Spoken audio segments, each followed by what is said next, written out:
Welcome back to the MyLatinLife podcast. Since 2014, MyLatinLife has been your trusted guide to traveling and living in Latin America.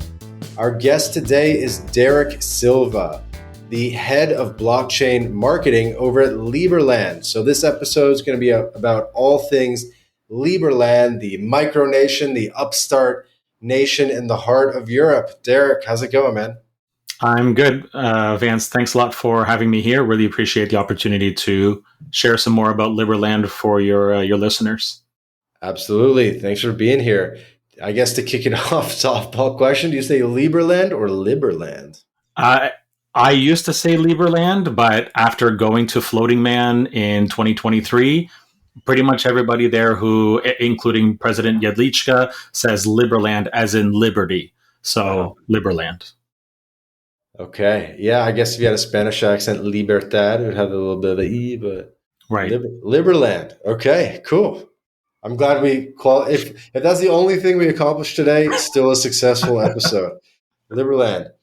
And for people who don't know about Liberland, tell us a little bit about it. What's cool is you can get a passport from Liberland. Obviously, mileage may vary there, but lots of cool things. I think it's like one of the most successful micronations. Just so you know, Derek, we've had like a number of different micronations and special economic zone type projects on our podcast. We've had Prosperous, you had Morazan, Slowjamistan. I can't even think, but definitely a bunch of others. But Liberland's one of the most legit. So why don't you tell everybody a little bit about, kind of start from the beginning, what Liberland is and is all about?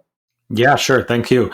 So basically, Liberland has its origins amongst primarily a bunch of Czech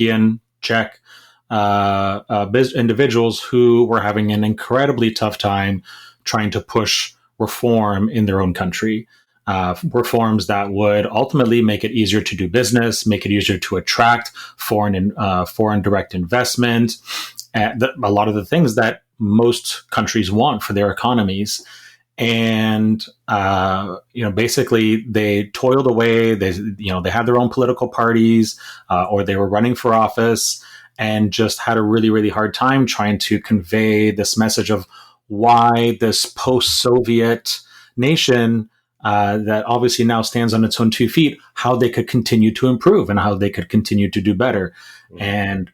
And, Prague, for all of its beauty, doesn't seem to be known amongst people from Czechia as a bastion for innovative thought around governance, government, regulations and things like that. So instead of continuing to bang their head against the wall internally, they decided to look elsewhere and see if there was an opportunity to either earn citizenship somewhere else and get involved in politics there in order to move things along, or look through history through the probably thousands of minor and major conflicts that have happened over the years over human civilization, and see if there was an opportunity to actually start a whole new country.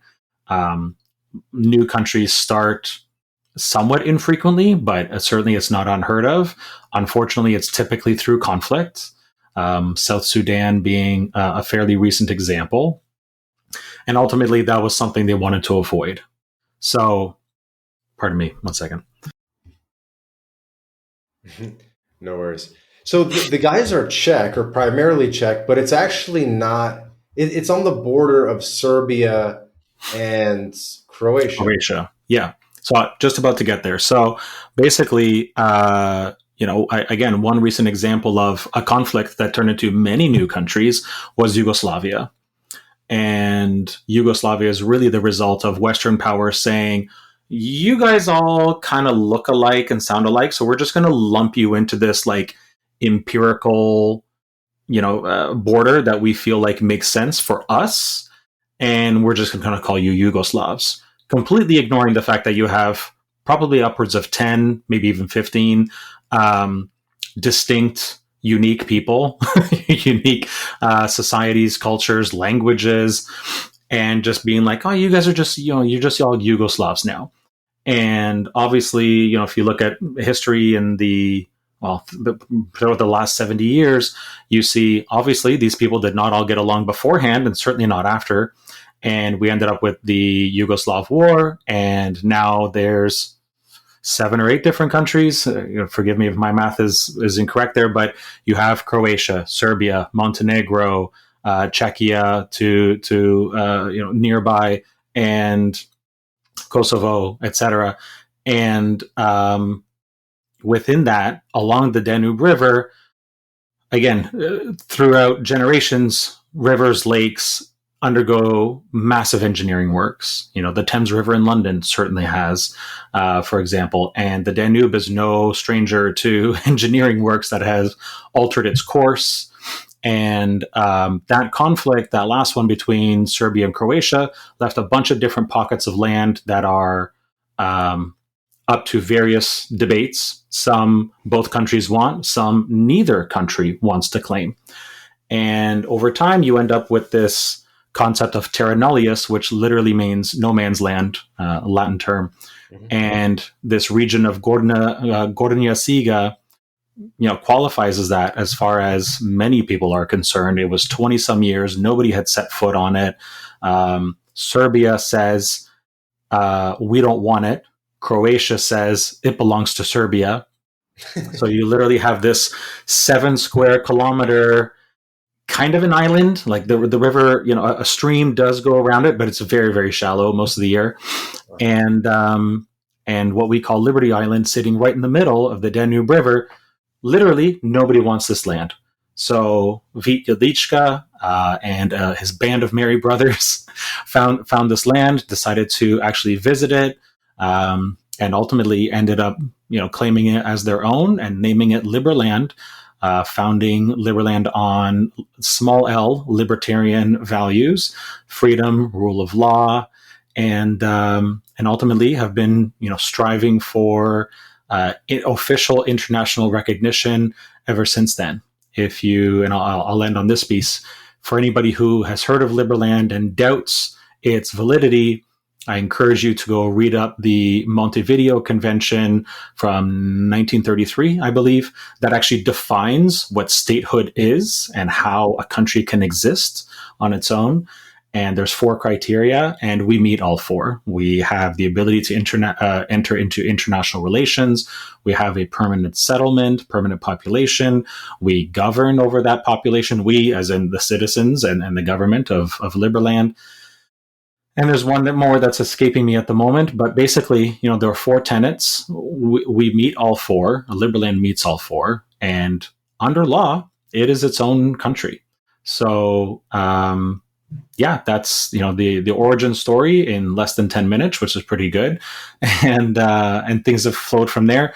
Earlier this year was Liberland's 10th anniversary, and that was a big event. And and things are going.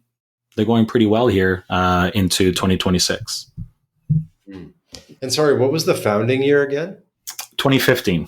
2015. Whose birthday? Jefferson's birthday, April 13th, 2015. Okay, on Thomas Jefferson's birthday. Yes. Okay. So decade now. We did have someone on to talk about Liberland about 2 years ago, actually pretty early in the podcast. We're up to 300 episodes now. What's new in the past 2-3 years? What's kind of new with things?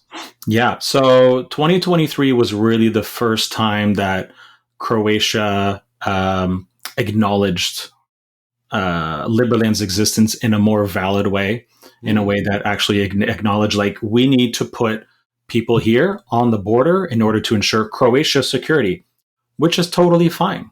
Right, that's never been a problem with the government of Liberland, with any of the citizens.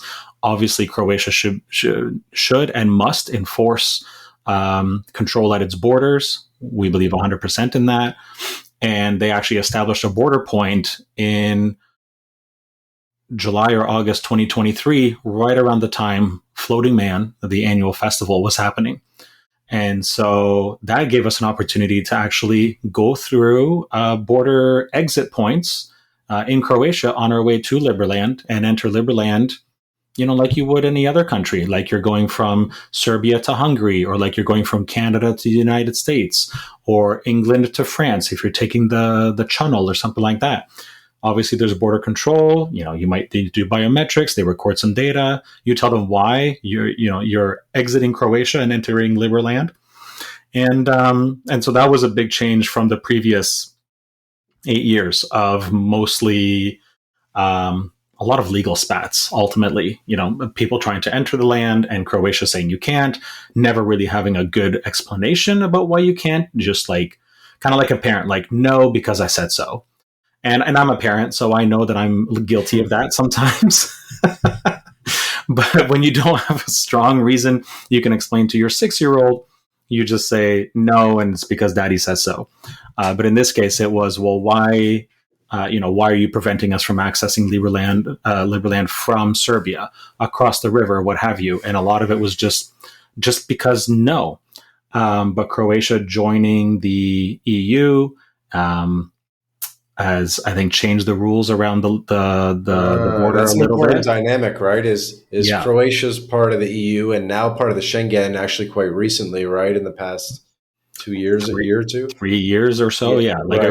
And then Serbia is not part of the Schengen and also not even part of the EU, and you're sort of straddled between the two. Quite literally, yeah. So, but that ultimately changed things for the better. We still have the occasional spat with the National Forestry Service, who claims they've been taking care of the land and this and that over the last 20 years, which they really haven't. But they have their perspective, and we have ours also from on the ground time spent in Liberland by a variety of different settlers. And ultimately, like I said, we feel like we have strong legality, strong foundations for Liberland existing and being its own independent nation. And ultimately, from what we can tell, the big problem with Serbia or Croatia extending official recognition to Liberland ultimately comes down to all the other little pockets of land up and down the Danube River that are contested, that both sides do want to claim as their own. And if they settle one, which would be Gornja Siga, that region, this island in this case, that would have a cascading effect across the others. So we're also kind of stuck in that dynamic. But ultimately, as I said, we have settlers, we have a government, we have a functioning economy. Like Liberland is a real place with a strong remote, virtual side of things as well, backing it. That makes sense. Isn't there another one called Veritas or something like that started up? Yeah. Virtus that started up recently? Yeah, a few years later, I think they're a little bit further north on another disputed piece of land along the Danube. I'm not going to speak for them, but I think the dispute situation over that piece of land with who wants it and who doesn't, or whether both sides want it, I think theirs is different. So that's created more conflict for them with Croatia specifically over their claim to that land. But another terra nullius situation where for decades nobody's doing anything, right? Nobody's touching the land. Even for Liberland specifically, Gornja Siga does not show up on their cadastral maps, and it doesn't show up on Serbia's cadastral maps. It is literally a place that no one else until 2015 claimed as their own. And, when you have a situation like that, what else can you say other than, well, I'll take it. I'll make it, I'll turn it into something, which is exactly what, the founders of Liberland did. So, but yes, Veritas, we're friendly with them. It's not a competition at all. We would love to see them succeed, and similarly for us, I know that they're very interested in our ability to gain official recognition, because that would be beneficial for them in the long run. Right. Are those the only two along the river, or are there more?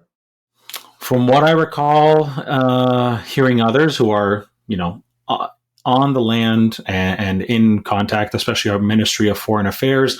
I think there are 2 others somewhere along the river, roughly in the same region, like within an hour or 2 drive. But I'm not as familiar with them as I am with Veritas. Liberland and Veritas are certainly the furthest along. Okay, got it. I hit up Veritas for a podcast a while back, and they did respond, but it just hasn't come to fruition yet. So, reminder to hit them back up. I guess switching gears slightly. So you mentioned you have kids. Did you get them a Liberland passport? No, not yet. No, I've been focused mostly on myself. It's kind of like a social media type situation, which in the sense that like they should be old enough to decide for themselves whether I want them to whether they post photos and videos of themselves on social media. Same for citizenship. Like it's my youngest is only 6. My oldest is 16. He is living his own, not his own life, but like he's got his own thing going on and his own focus. And I don't think he cares all that much about international relations and having access to other passports. They know I work for Liberland, and they're really excited for me to travel and do things like this on Liberland's behalf. But getting citizenship for another country is really, to me, like an informed consent situation that should happen. You really think so? I think you just give it. Like, I mean, obviously you got them Canadian without their consent. Wow. I also got Canadian without my consent. I was born here. It just happens. Exactly. Yeah. So, I mean, they've obviously, if they were born in Portugal. Citizenship by descent in Liberland, or do you have to? Yeah, well, maybe you should tell people. I don't even know exactly how it works. It's like there's sort of an interesting system, right, where you sort of contribute through time or money, and then that you can get the passport, and there's sort of levels to it or something. I haven't looked at it in a little while. Could you break that down a bit? Yeah, sure. So at a basic level, everyone has to apply for e-residency. And the reason for that is that's when we do KYC. We want to verify your identity. We want to make sure you are Vance Smith or whatever your last name is, and confirm that you are not pending, a murder trial, where you are, or you don't have this long criminal record and that sort of thing, to make sure that we are abiding by international law ultimately, to make sure that the people who we do grant citizenship to aren't going to simply take advantage of Liberland. Meanwhile, they're in huge legal trouble somewhere else. They are on a sanction list of some kind that we do need to care about. Right. This is common. This happens with citizenship by investment. You have to go through KYC and so forth. Right. There are these different. Do you know which one you use? Do you use like WorldCheck, or do you know what provider they use? I believe it's either on Fido or SumSub. It's a big one. It's a very commonly used one. So use a common thing, KYC, and then so you pass KYC, and then there's a thing where you can, donate like $1,000 or something like that to get like the full. Keep walking us through. Yeah, sure.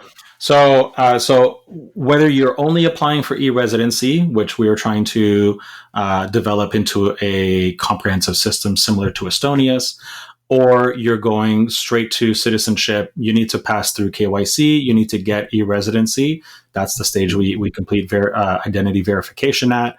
And then, yes, if you want to, all taxes are voluntary in Liberland. You don't have to pay tax.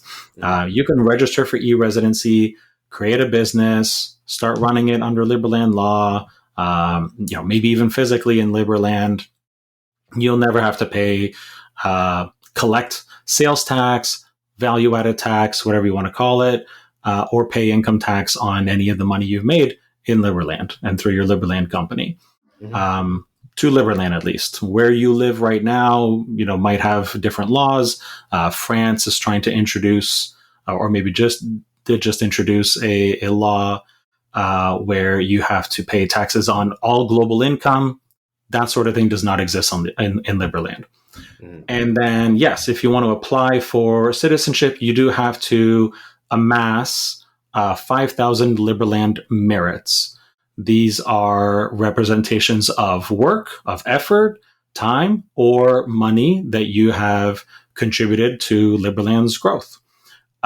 So, we occasionally will have special deals on throughout the year. If you come and spend 2 weeks, 3 weeks, 4 weeks in Liberland itself, you can earn your way to having those 5,000 merits in your cryptocurrency wallet.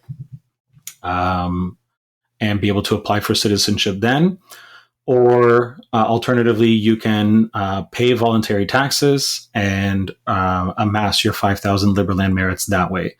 We're currently, for every $2 US you pay in taxes, you get one LLM, one Liberland merit. And so if you do it purely the financial way, you'd be spending about $10,000 US in voluntary taxes in order to get the number of merits you need. Again, there are other things you can do. You can volunteer to be a representative in your country. You can go represent Liberland at a conference. You can come and settle Liberland. That's the quickest way to do it.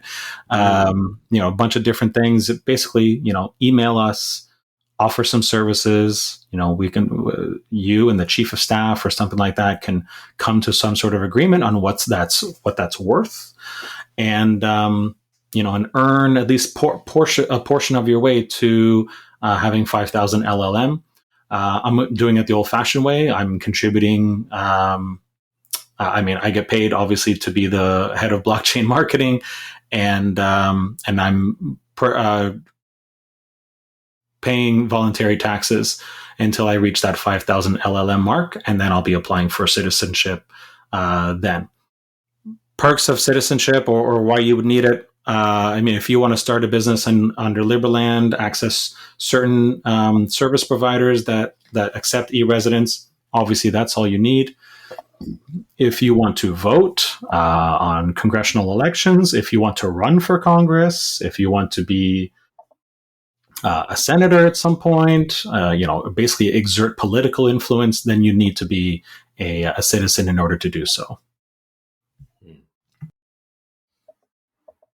That's cool. I actually went to the Liberland opening of the Mexico City embassy or consulate there. This was, I don't know, a year and a half ago, something like that. Yeah, that wasn't that long. I'm pretty sure I wrote the article for that. Yeah, so I was there for that. It was cool. It's a nice space. How many countries are there consulates or spaces in? Off the top of my head, I'm going to say a few dozen. I was actually just looking at the map the other day because we just opened up a new representative office in Shanghai. And I need the address in order to actually add it to the website. So, and then occasionally for some reason, late last week, we were getting a bunch of additional questions about do you have one in Egypt? Do you have one in Thailand? Do you have one here? Do you have one there? So I was looking at the map a few different times. Certainly in Canada, the US, Ecuador, Colombia, Argentina, Bolivia. Covers most of the Western Hemisphere. I think we might have some across the Caribbean. And then, we've got another 5 or 6 in Africa, 7 or 8 in Asia, and in most European countries, I think we have one. This is crazy. There's physical spaces like an office or something in all these places. Yeah. If you go to Liberland's website, under government, go to mission or overseas missions, and then click on the button to find the representative offices, and you'll see them all there. That's nuts, dude. The one for the audience, the one in Mexico City is actually like a mansion. It's not all Liberlands, but yes, we have some incredible donors who let us set up shop in their spaces, and 78 representative offices. How does that work? So it's like people who are donating the space, and then therefore they're accumulating the LLMs, perhaps, and what kind of work goes on there? Obviously, you're probably trying to sign people up for e-residency and stuff, or what's kind of the point of the representative offices? Yeah, so I'll use the Shanghai office as an example. I think everybody has their own, kind of deal worked out more or less in terms of what they're getting in return. So there is a what's the word I'm looking for? A revenue opportunity if you selling. Selling citizenships is not the right word, but if you're meeting prospective citizens and encouraging them to go through the whole process, and you do, then you can earn a commission off of their voluntary taxes, because without you operating this physical space, that may not have happened. And so obviously that's important to us. I think that's the big driver. And plus, obviously, you have people all over the world who are looking for opportunities to improve their lives. I imagine a lot of these people want Liberland citizenship at the very least for themselves. And so, maybe they're donating their time towards earning that 5,000 LLM that way. And obviously donating or having a space already where you can do that, whether it's your own office space or a nonprofit or something like that has their own office. You have space, and so it's an easy opportunity to kind of add on another service, represent Liberland in this case, and offer information, advice, help people walk through the application process, because a lot of people still do need assistance with that. And understanding, especially if English isn't their first language, just understanding what all the needs are. Like, what paperwork do I need? How do I verify my identity, etc. If they are less technologically inclined, maybe they just need a really good internet connection and, want to sit down somewhere and just go through everything. But I think a lot of that is just guidance and answering questions for people. And for the Shanghai office specifically, introducing family offices, high net worth individuals to investment opportunities in Liberland. And, like you would any other business, if you're helping fundraise for them, you take a cut. And so you, as, running this representative office, again, you have a revenue opportunity to earn some additional income in turn for representing Liberland. And presenting various opportunities that do either contribute back to Liberland's coffers or to an important opportunity in Liberland, like the Liberland Hotel and Spa, like building some of the first roads and that sort of thing. Sorry? Is that the Arc Village? No, the Arc Village is actually separate. That's part of our diaspora community. It's in Apatin, Serbia. I've been. It's a lovely space. And but no, the Liberland Hotel and Spa is actually something that would be built in Liberland.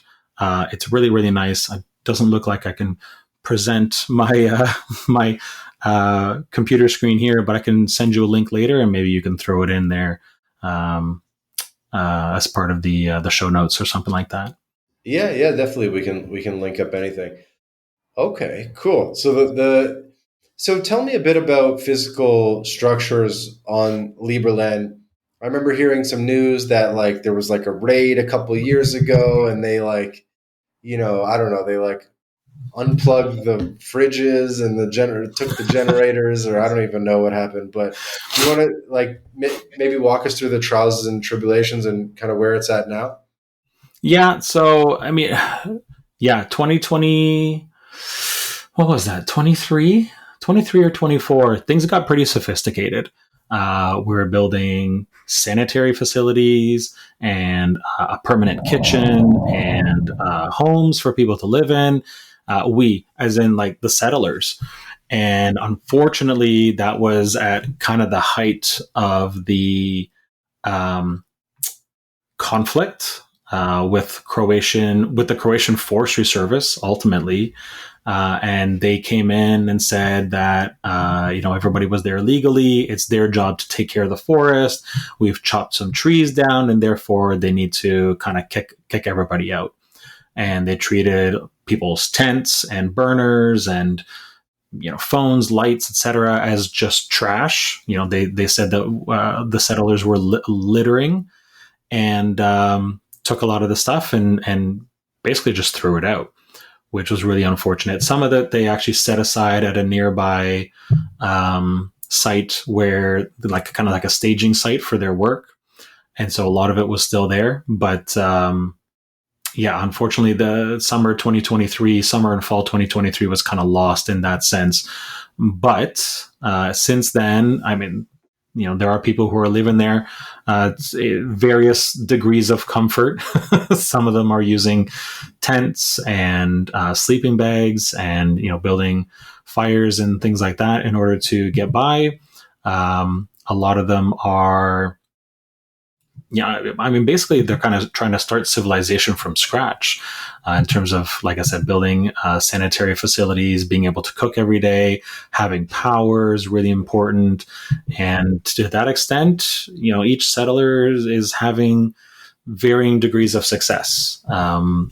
Occasionally there are government sponsorships to try to move this along, but for the most part, it's incredibly enterprising individuals who are escaping is probably too strong a word, but certainly leaving a country that obviously does not represent their values behind, and instead choosing to live in Liberland, even if that isn't terribly easy to do today. Okay, interesting. And it's more the Forest Service that's been aggressive. It's the Croatian Forest Service, right? Yeah. Serbia, honestly, Serbia is super chill. They've actually done deals with us to encourage investment near Arc in Apatin. There's also a city not too far from there named Sombor, where there's like a free economic zone that we're taking advantage of as well. And things are really, really friendly with them. No official recognition yet, but again, that complicates other things happening along the river that are still not settled. So we kind of understand why. But given all the money we've spent in Croatia near Liberland, buying supplies, buying some homes, people have bought homes in order to act as a staging area for their Liberland settlement as well, and things like that. It's probably, in the millions in the last couple of years. And that's a boon for a highly ignored part of Croatia by the government. There's very poor infrastructure there, or comparatively speaking with other parts of Croatia, very little infrastructure. The residents of Croatia there are largely supportive of Liberland because they see the opportunity to benefit directly from the amount of money that's being poured into Liberland, as being service providers, as being goods providers as well, construction, wood, electrical cable, what have you. And like, they see it, they get it. And we've had some really, really good discussions with Croatian authorities as well, people in various positions of power. It's just trying to get over that last mile that last hump in order to get the Croatian government as a whole to say, okay, Liberland exists. We're going to stop messing around. We'll have a real, a proper setup border point with Liberland border guards on one side and Croatian border guards on the other side, etc. Getting that last hurdle is proven to be difficult, but we're really confident we'll get there, and the whole region will see the benefits of that in both the short and the long term. Short term, construction money, basically, and in the long term, economic opportunities for people who want to continue living in Croatia but want to come work in Liberland, as an example, or they do want to move entirely. We're not trying to promote brain drain in Croatia or Serbia, but obviously we're trying to do our own thing and kind of be the new shining beacon of light on the hill of like what a country guided by libertarian ideals can achieve, and how that goes. Totally. I'm not sure if you've ever seen the movie, the Rose Island movie. You probably know about Rose Island. It was like this Italian attempt at a sovereign, sort of similar to Sealand. Okay. Rose, I think it's like a Netflix movie, dude. You have to watch it. It's like You have to watch Rose Island.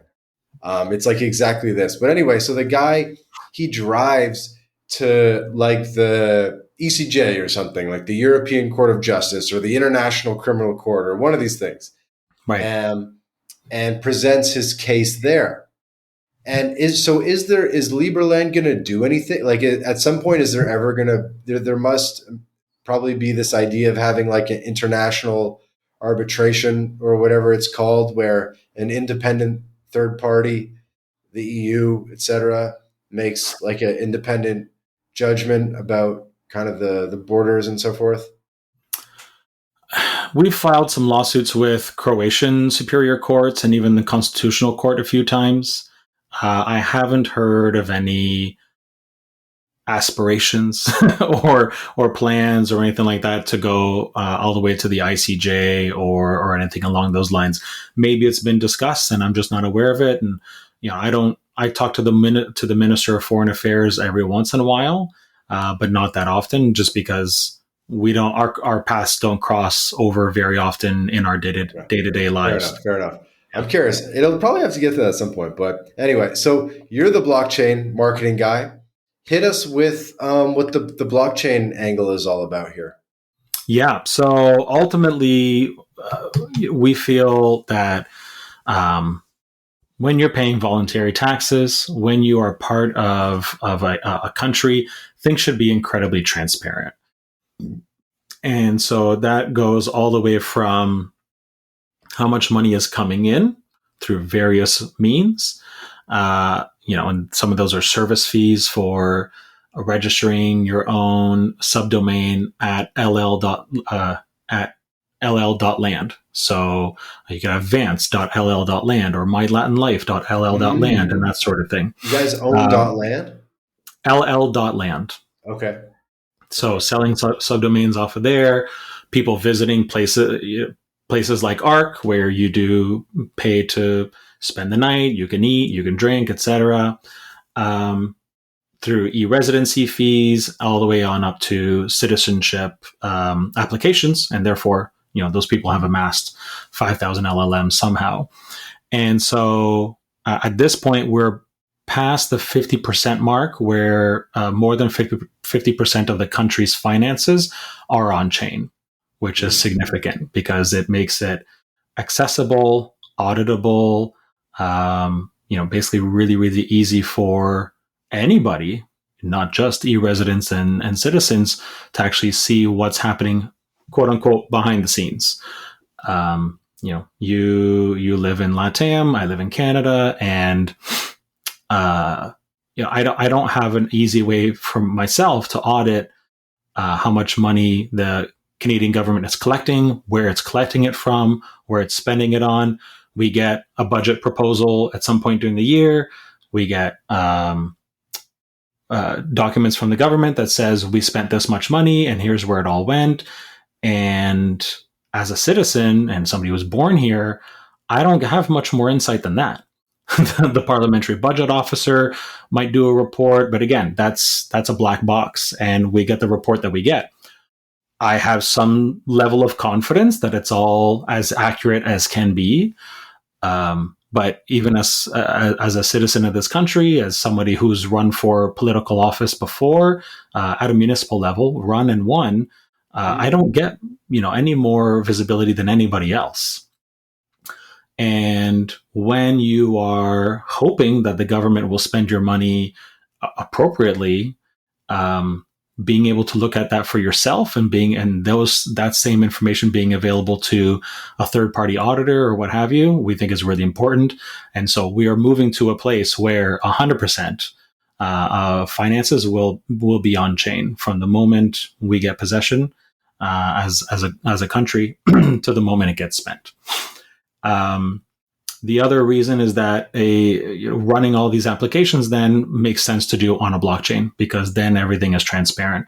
How many people are actually registering companies, how those companies are running their finances to a degree. If you don't go, not every wallet that a company is going to use necessarily gets registered, but you can actually see, who registered a company, what their intended business purposes are, that's much easier to find on blockchain.liberland.org than it is anywhere else that I've seen. And that includes the UK, Canada, US, and the US is pretty transparent when it comes to company registration, that's registrations and that sort of thing.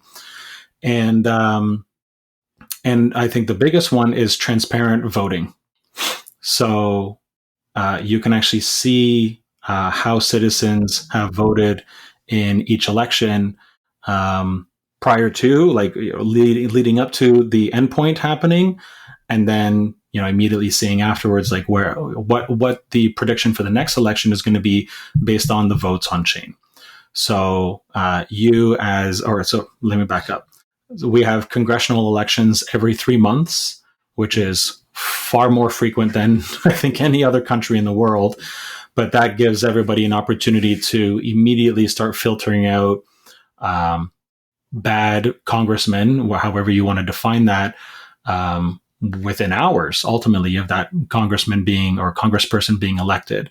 So if I were to become, what's the next one? I think it's early January is the end of the current voting period. And the voting period is just continuing ongoing. It never really ends. We have snapshots. That snapshot determines who is a congressperson for the next 3 months. But then the next voting period opens up immediately. It's more like staking on a blockchain in that sense.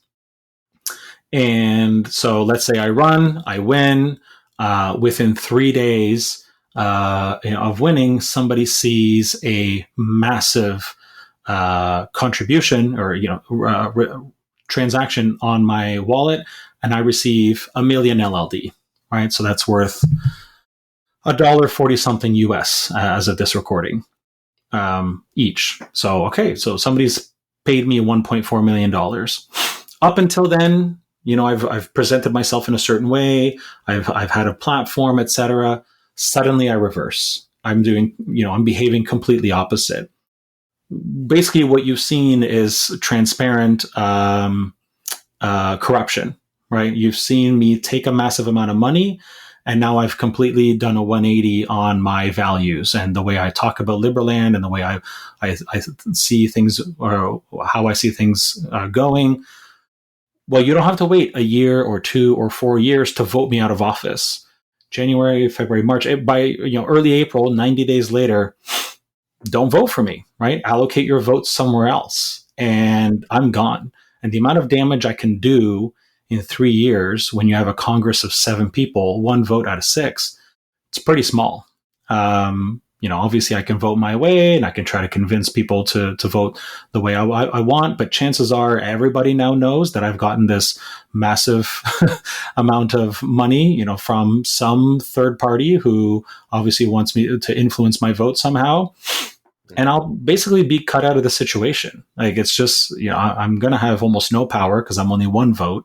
And 3 months later, I'm out. And so, we have a situation where we can't necessarily prevent corrupt people from getting in. But as soon as we expose them as being corrupt, it's really easy to shut them out again and prevent them from actually messing up the country, or pushing their own agenda that doesn't align with all the, again, small L libertarian values that we're all here to espouse and fight for and promote through the creation of a relatively new country. So, those sorts of activities all happen on chain. We're hoping to build, we're bringing Ethereum virtual machine compatibility to Liberland blockchain really, really soon, which will make it a lot easier to attract other builders to build applications on Liberland blockchain. And hopefully will lead to a place where the vast majority of the Liberland economy is actually happening on the Liberland blockchain. That's important because, one, only citizens can run the blockchain. So if you want to actually download the code, set up a validator node, and be part of the groups of computers online that actually run and secure the chain, you need to be a citizen. So that is one of the few things that's permissioned, basically, on chain. Otherwise, anybody can be a nominator. And basically that means having some LLD, picking somebody, picking a citizen who you think will do a good job of running their computer that helps run the blockchain and staking your tokens with them. I do it because I'm not a citizen quite yet, and I earn more LLD because of that. And we want to make sure that the blockchain is really active, because a portion of the fees that you pay to do each transaction goes back to government coffers. And basically, helps. It's one of those revenue streams that helps make sure that the government has money to do what we're trying to do. Earn official recognition, create new services that you can then use on the blockchain, and attract other developers as well through grant programs, through investments, what have you, hackathons, so that we can have a really thriving, almost 100% on-chain ecosystem. At the same time, we don't mandate that you have to use Liberland dollar for day-to-day business. We don't mandate that you have to use Bitcoin or Ether or US dollars or what have you. That's one of those things where it's like, you are a sovereign individual. You've chosen to become a citizen of Liberland or an e-resident of Liberland. Whoever you are sending or receiving money from, you guys can choose which currency to use. That's not a situation where the government should be forcing on you, use Liberland dollar, use the US dollar, use what have you. We think it's much better to have organic demand for Liberland dollar and to use the blockchain, because you have compelling reasons to do so. And therefore, we will all benefit from doing so, but we don't want to coerce people into using Liberland dollar every day. That makes sense. What do you see as the future of Liberland? What's kind of the plan for the next couple of years? And I guess if people want to get involved and be a part of that future, what's the best way to do so? So I'm really bullish on us achieving official recognition with at least one or two countries in the next, I'm going to say 2 years. Like by the end of 2027, I think we'll have done that, and that will mean a lot. It won't mean everything, but that'll mean a lot for us. That will open all sorts of doors to.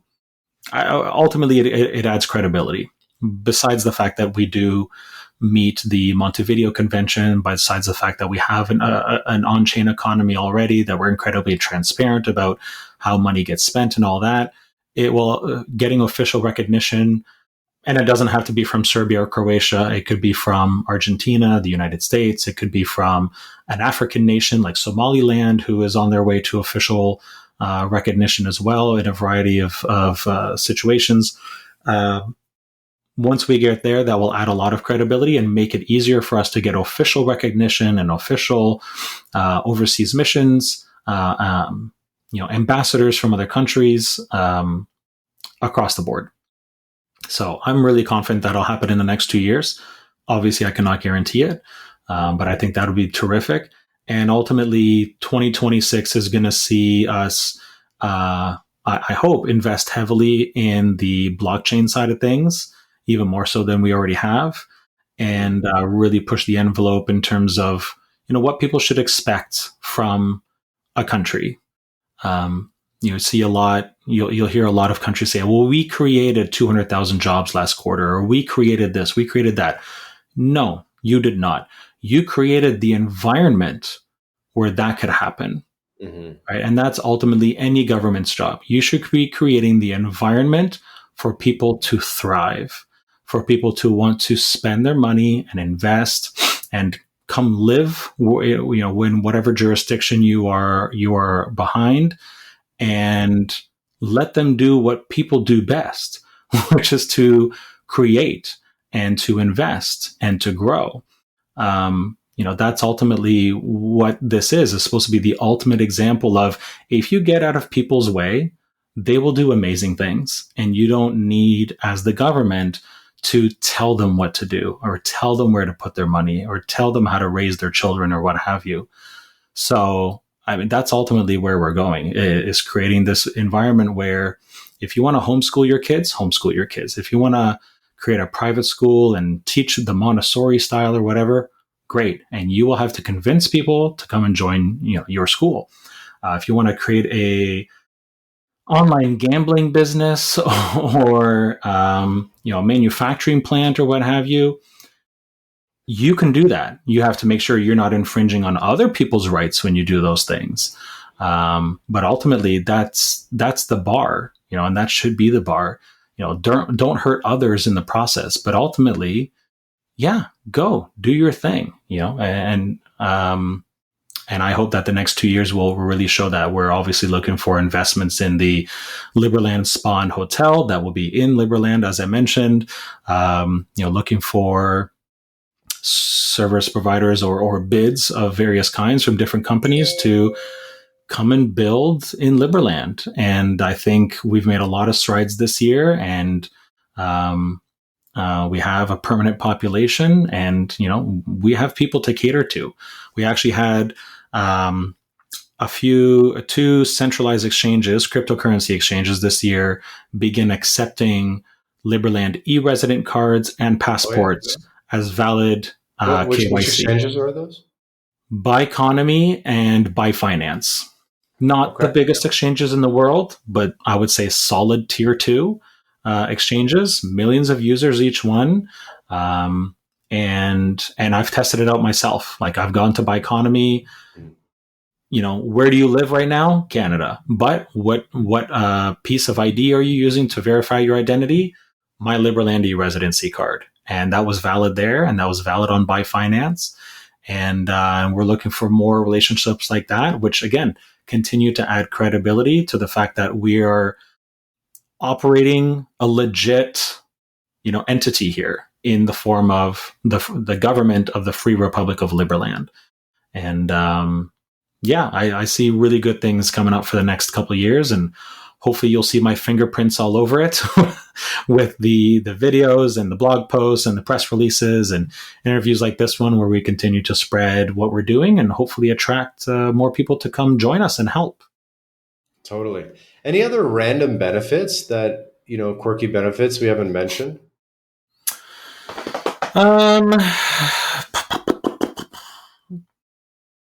I would say, so the thing about, I guess, laws is that we're doing our best not to form laws unless it's something that has to be regulated because there's a victim in that case. So obviously stealing, not cool, right? There's a victim in that case. Right. No, I said benefits. Opening with the crypto exchange, maybe like using it as an ID at a hotel.